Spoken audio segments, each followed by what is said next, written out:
All right, everybody, welcome to Math with Grace. Today we're going to be studying Pre-Algebra, Book 808, Lessons 1 through 4.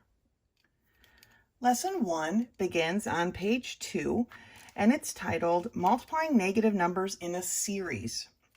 Now, when we multiply a list of factors, if we have an even number of negative signs, the answer will be a positive answer. If we have an odd number of negative signs, the answer will be a negative answer. So what we want to do is count up our number of negative signs, okay? And then write that as part of our answer. Is it an even number, positive? Is it an odd number, negative? And then you can just multiply the numbers together. So here we have negative 2 times 10 times negative 4. We have two negative signs, therefore we have an even amount and our answer will be positive. We can then just put in our calculator 2 times 10 times 4 and get 80. Here we have 3 times negative 2 times negative 4 times negative 1. We have three negative signs. Our answer will be negative, so you can just mark the negative there and then take 3 times 2 times 4 times 1 and get your answer of negative 24. Okay? Now, when we're dealing with exponents, which is what is here at the bottom of page 2, we need to make sure that we're simplifying our negative numbers with exponents, but the answer is the same, okay? An even number of exponents, or which would mean an even number of negative signs, is a positive answer. An odd number of exponents, which would mean an odd number of negative signs, is a negative product. So here, negative 2 to the first power is an odd number. It will be a negative 2. Negative 2 squared is an even number, so it will be a positive. Negative 2 to the third power is odd, so negative. Negative 2 to the fourth is even, so positive. Negative 2 to the fifth is odd, so a negative. Now, this only works with these parentheses. If these parentheses weren't here, then all of these would be negative numbers because technically the negative isn't the part being exponentified, if that's a word, okay? But because the parentheses are here, we have to take the negative into account like this. Negative 2, negative 2, negative 2, negative 2, negative 2, okay? So let's go up to the top of page 3 here and take a look at these problems. For these problems here, number 1A, we have 1, 2, 3 negative signs. So our answer is going to be negative, okay? Then you can just get your calculator out and put in 5 times 2 times 9 times 1. Well, 5 times 2 is 10, times 9 is 90, right? And the 1 is just there. So we have negative 90. For part B, we have 1, 2, 3, 4 negative signs. So our answer will actually be positive, all right? So now we can just put in our calculator 10 times 6 times 2 times 5 times 3. Okay, well, I'm not using a calculator right now, but I have a 10 here, and I have 2 times 5, which is also a 10. Okay, and I've got 6 times 3, which is an 18. So I've got 10 times 10, which is 100, times 18, so 1800. All right, let's look at 2. Here we have a negative, a negative, negative. That's 3 negatives. Our answer will be negative. That's an odd number of negatives. 2 times 5 times 7 times 4 is the same as 10 times 28, right? Or 280. Negative 280. Now, use your calculator is totally fine.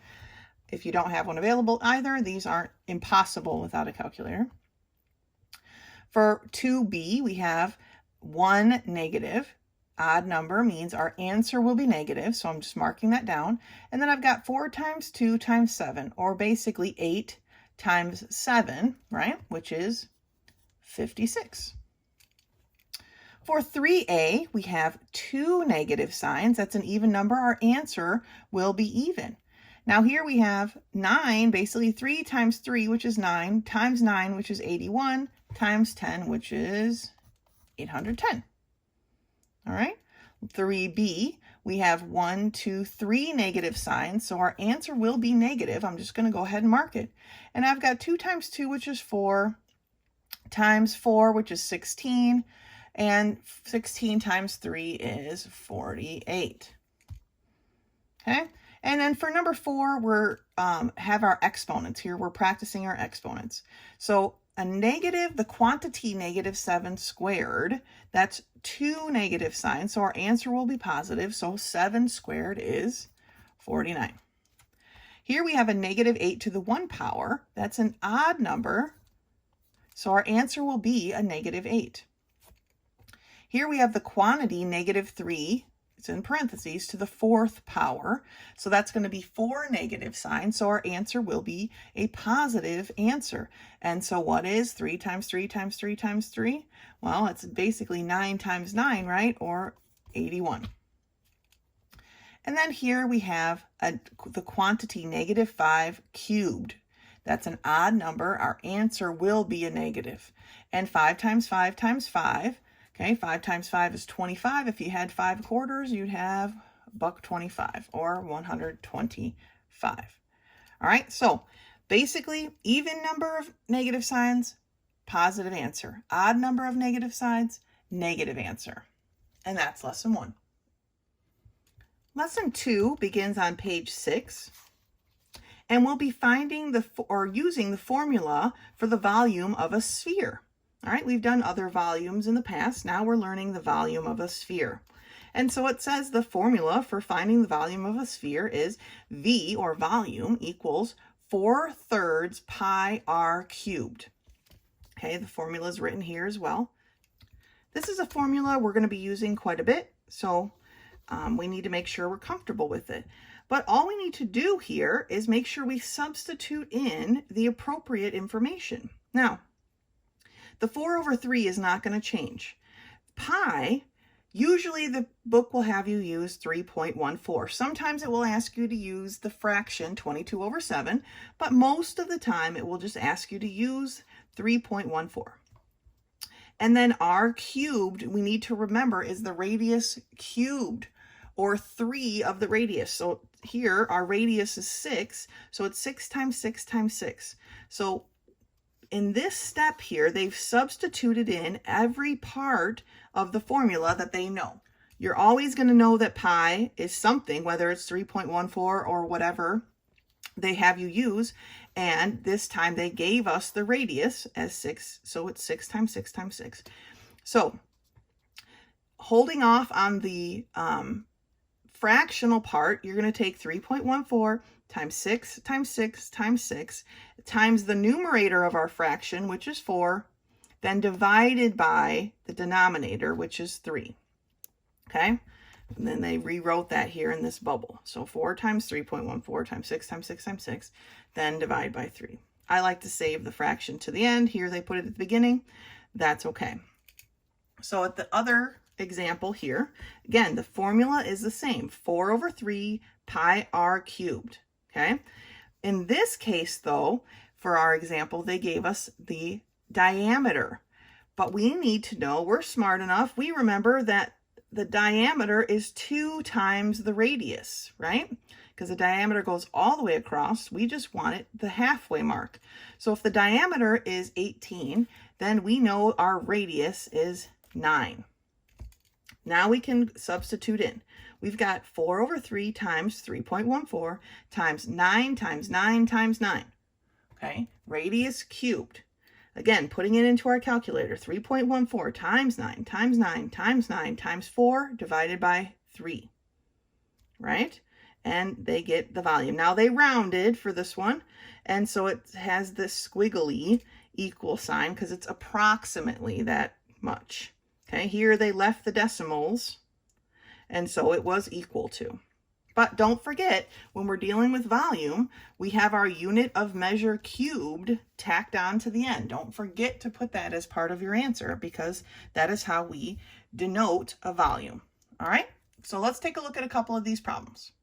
Okay, so we're in book 808, lesson 2, page 7. There are 2 problems for us to practice for solving our volume of a sphere. And what we really need to do, and maybe we mark it down on a note card or a post-it note, right, is memorize or have available to us our volume formula. Okay, and that is volume equals 4 over 3 pi r cubed. Okay, so number 1. We have this circle with a 3-inch radius. So we have everything we need. Our volume is going to be equal to 4 over 3 pi, and this, for the instructions, tell us to use 3.14 for pi. So 3.14 for pi, and then r cubed, which means 3 times 3 times 3. Now, in this particular problem, because we have a radius of 3, we can actually reduce right away and get rid of our denominator, so that we end up crossing out our denominator 3 and one of our 3 radiuses. And so now we have 4 times 3.14 times 3 times 3. Okay, and you can just do this in your calculator, and you find that your volume is equal to 113.04. Now remember, this is volume, and we need to show our unit of measure. Our unit of measure is inches, so it's inches cubed. So 113.04 inches cubed. All right, let's take a look at number 2. For number 2 here, we have our sphere, and they've given us our diameter. So our diameter is equal to 24 meters. If our diameter is equal to 24 meters, what is our radius? Well, we know that the diameter is 2 times the radius, right? Diameter equals 2 times our radius. So if we divide both sides by 2, we find that our radius is equal to the diameter divided by 2, right? So what is 24 divided by 2? Well, it is 12 meters. Now we're ready to go with our radius into our formula. So my volume is going to equal 4 over 3 times 3.14 times our radius cubed, or 12 times 12 times 12. Now, we cross-reduced here because we had a 3. Technically, you can reduce here as well with this 3 and this 12 if you wanted to. But since we're using our calculators, it's probably easier just to multiply it all out and then divide by 3. So in your calculator, you're going to put 3.14 times 12 times 12 times 12 times 4 equals, divided by 3. Equals, and you get that your volume is equal to 7,234.56. Now let's not forget our unit of measure is meters, so meters cubed. Okay, so 7,234.56 meters cubed. All right, so when we're working with volume of a sphere, we just need to remember our formula. And we need to remember that this radius cubed is not 3 times the radius, but it's 3 of the radius, right? 12 times 12 times 12 in this case. 3 times 3 times 3 in this case, okay? 3 of the radius, not 3 times the radius, okay? So that's volume of a sphere. Good job. Lesson 3 begins at the bottom of page 10, and we're measuring electricity, volts, amps, and watts. Various units are used for measuring electricity. The volt is the measure of electric force, and it's abbreviated as V. The ampere, or amp, is measured of electric current, and it's abbreviated with a capital A. The watt is a measure of electric power, and it's abbreviated with a W. So the relationship between these three is shown by this equation. Watts equals volts times amperes, or W equals VA, okay, V times A. So if we know any of these numbers, any two of them, we can figure out the third, right? So let's look at this example here. A light fixture has 3 75-watt bulbs. How many amperes of electricity will flow through the wires to light a fixture at 115 volts? So here is how they've set it up. First thing they need to do is figure out the total watts, right? So we have 3 75-watt light bulbs. So 3 times 75 equals 225 watts. Then you can substitute in what you know, right? We know the W is 225. We know the V, the volts, is 115. What we don't know is the amperes, right? That's what we're trying to figure out. How many amperes or amps will it take? Well, to get the A by itself, right now it's being multiplied by 115, so we divide both sides by 115, and we find that the amperes is approximately 2. They want us rounding to the nearest whole number, so rounding is always an approximation. 225 divided by 115 is approximately 2. Let's move up to the top of page 11. So right here at the top of page 11, we have another example. A number 14 wire can safely carry up to 15 amperes of current. At 120 volts, how many watts of electricity can that wire safely deliver?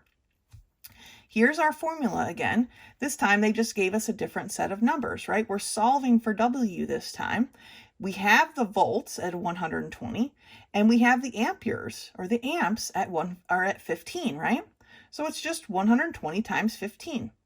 So this wire, this gauge of wire, can carry 1,800 watts. Okay?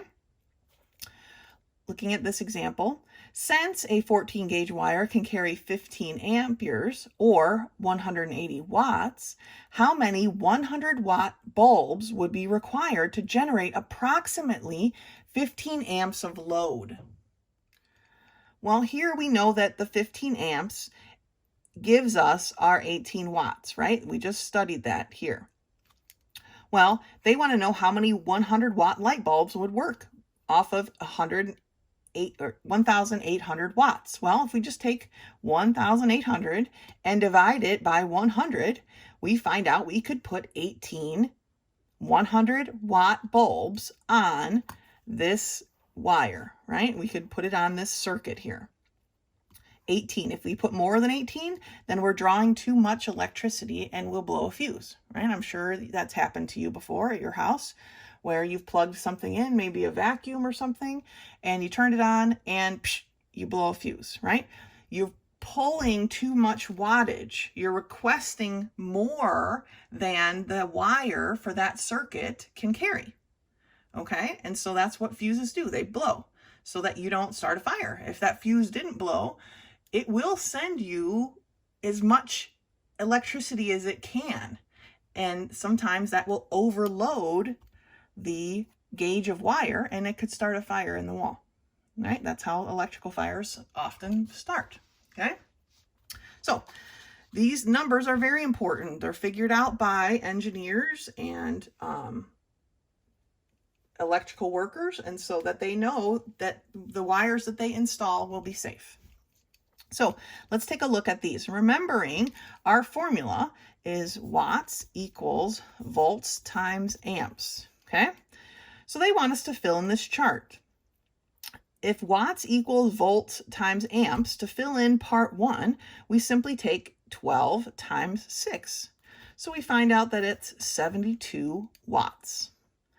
Number 2 is a little bit different because here for number 2 we have 200 is equal to, I'm just substituting into our formula here, volts times 2.2 amps, right? In this case, we're missing the volts. That's what we're solving for. So how do we get this volt by itself? Well, right now it's being multiplied by 2.2. So we're going to do the opposite and divide both sides by 2.2. And that's going to give us an approximation, right? But here they want us to round to the nearest whole number. This answer has decimals. If you put 200 divided by 2.2 in your calculator, you'll see that. But they want us to round to the nearest whole number, and so it's approximately 91 volts. Okay? So let's look at number 3. Here they've given us the watts and the volts, and we're solving for amperes, but let's put it into our formula. 60 is equal to 24 times A, right? Well, we want our A by itself. It's being multiplied by 24, so we're going to do the opposite and divide both sides by 24. In our calculator, we put 60 divided by 24, and again, we get a decimal, right? That they want us to round to the nearest whole number, and so we end up with 3 amps approximately, okay? So all we have to do is substitute into our formula the information that we know and then solve for the information that we don't know, okay? What we're doing here is preparing ourselves for more advanced maths, where this is pretty much what you do all the time. So let's look at number 4. 4 70-watt lights line a walkway. How many amps will the 4 lights add to the 120-volt circuit? So we have 4 70-watt light bulbs, right? So that's our watts, and that's going to be equal to our volts of 120 times our amps, which is what we're solving for, so we don't know. So our first step here is to simplify this. What is 4 times 70? Well, 4 times 7 is 28, right? And we can just tack the extra 0 on. And that's going to be equal to 120 times amps. We want the amps by themselves. They're being multiplied by 120, so we're going to do the opposite and divide both sides, okay? Because that cancels here.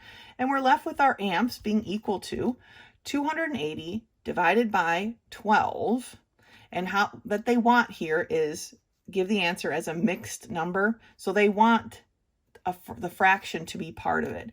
So if you've been practicing your reducing your fractions, right, you know that because they both end in the 0, we can cancel that off, and we're left with 28 over 12. Well, how many 12s go into 28? It goes into 28 2 times, right? But not evenly. 2 12s is actually 24. So there's 4 12s left. And how can we reduce 4 over 12? To 1/3. Okay, so it's 2 1/3 amp.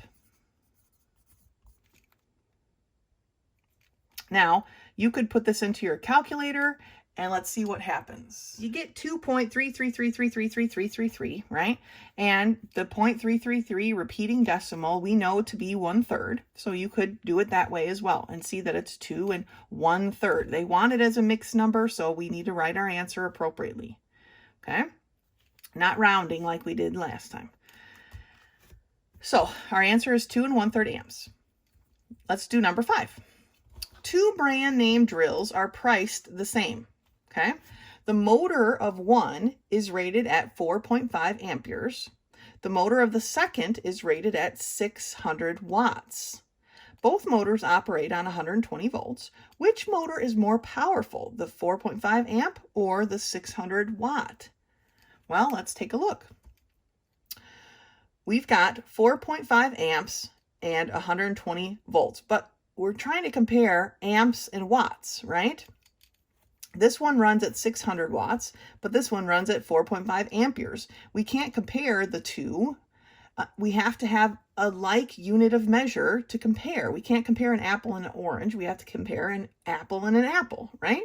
So let's change our amperes over to watts and then compare. So my watts for this one is going to equal my amperes, or sorry, my volts, let's keep it in order, 120, times my amperes, which is 4.5. Okay, plugging that into your calculator, you find that the watts are 540, right? So this one draws 540 watts. It's rated at 540 watts. So which one is more powerful? Well, remember from page 10 here, that says that our watts is the measure of electric power. Okay, so in this case, we have one drill that is 600 watts and one that is 540. So if the watts are the measure of electrical power, that tells us that the 600 watt drill is more powerful. Okay, we put apples to apples here so that we could compare them. When it was amperes and watts, we can't compare the two, okay? We have to change one or the other. And in this case, we just changed the amperes because it was the easiest multiplication over into watts. And we found that the first drill, okay, only runs at 540 watts, while the second runs at 600. So the second drill, or the 600 watt drill, is the more powerful drill, okay? So when we're working with these, we need to remember our formula. Watts equals volts times amps, and then just substitute in the information that we're given and solve for the information we're not given. Okay, good job. Lesson 3. All right, lesson 4 begins on page 15, and we're learning about property tax in mills.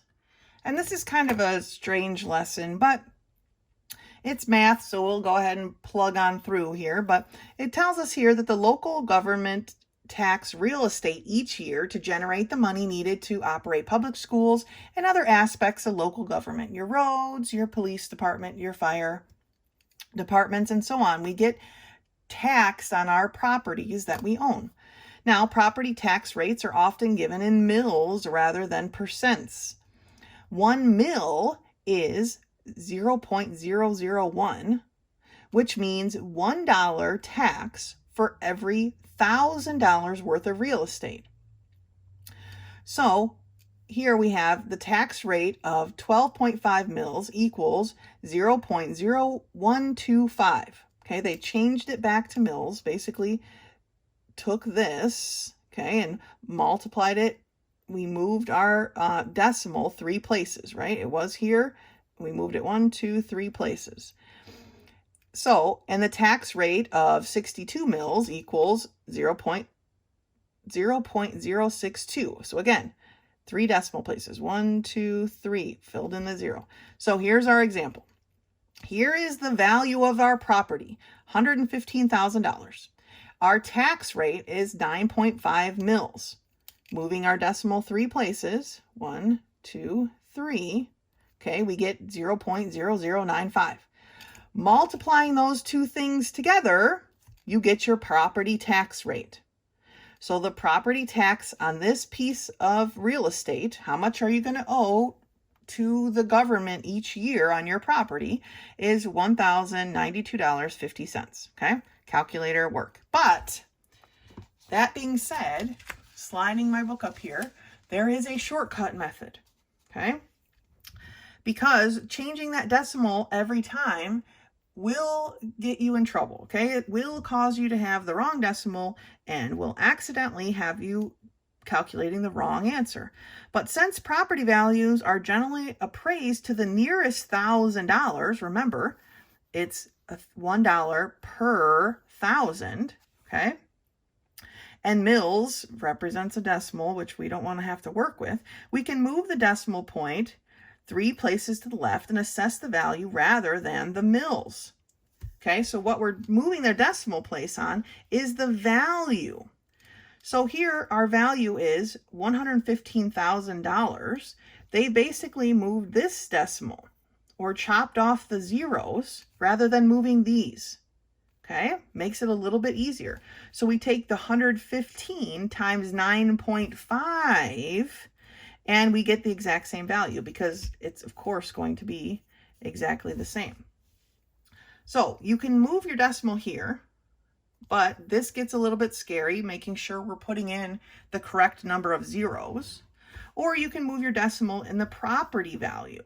Now, most of the property values they're going to give us for the examples just have zeros at the end, so it makes it easy. But sometimes they'll sneak a number in there, and we need to make sure that we have that point number there. Okay, let's turn the page and take a look at these. So top of page 16, they've kind of started number 1 for you.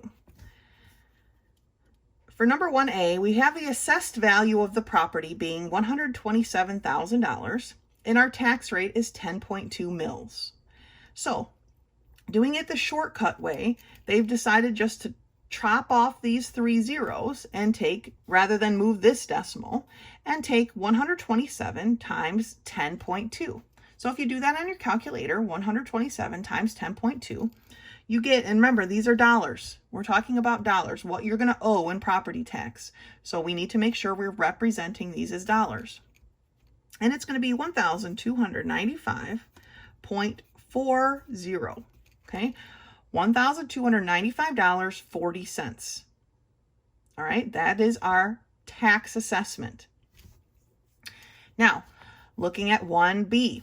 Here, the assessed value of our house is $295,500. Remember, I told you they'd try to sneak a number in there? And the tax rate is 3.2 mils.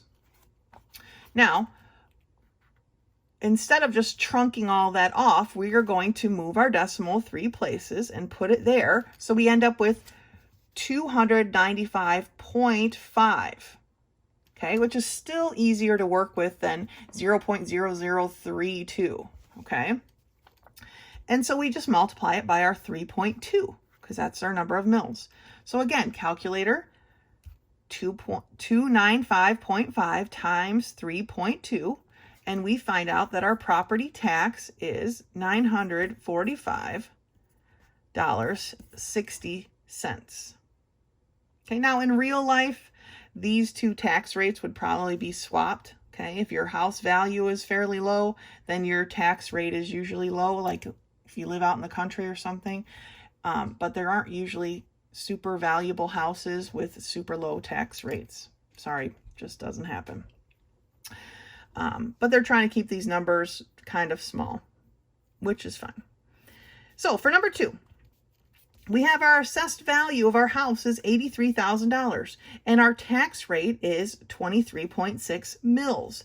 So again, because we just have zeros here, we can lop them off, and we're going to take 83 times 23.6, all right? Punching that into our calculator, 83 times 23.6 tells us our tax assessment is $1,958.80, okay, or 80 cents. Part B, here our assessed value is $60,500. Okay, we don't want to chop off that 500, so we're just going to move our decimal 3 places.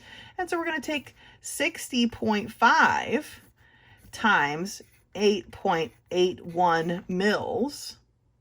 Okay, in our calculator, 60.5 times 8.81 tells us our tax expenses will be $533.01 or $533.01. Okay, make sure you're rounding correctly when you're working on these. Okay, so these are pretty straightforward. We're going to move the decimal of our assessed value rather than our tax rate, just to make our numbers a little bit cleaner. Okay, trying to remember the number of zeros we need when we move our tax rate decimal is a lot harder than just moving it, and we can visually see where our new decimal place would be. Okay, so then we just multiply the two numbers together and we get our tax amount. Now remember, these are dollars amounts. We're talking about money here, and so we need to make sure we're representing that properly. Okay, great job. That's it for this video. If any questions come up, you know how to get a hold of me. Otherwise, you can meet me in my office hours. Till next time.